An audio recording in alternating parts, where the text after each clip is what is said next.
অপশক্তি রুখে দিয়ে সব ষড়যন্ত্র ভেদ করে দেশ পূর্বার গতিতে এগিয়ে যাবে বলে মন্তব্য করেছেন পররাষ্ট্রমন্ত্রী ও বাংলাদেশ সাধারণ সম্পাদক হাসান মাহমুদ।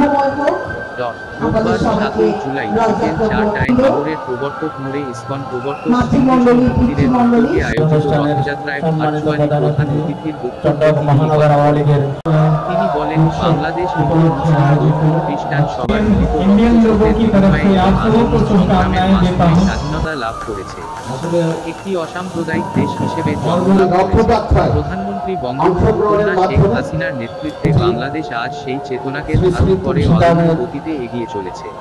মাঝে মাঝে ধর্মান্তরা আমাদের এই অপশক্তিকে দমন করেছে। যারা সাম্প্রদায়িক সম্প্রীতি করার চেষ্টা করেছে তাদেরকে রুখে দিয়েছে।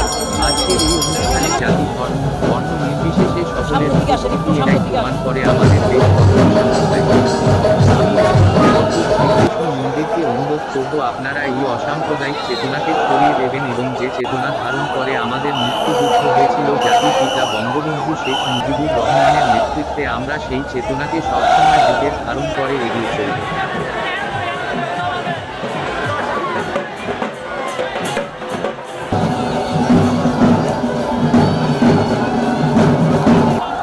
ওটা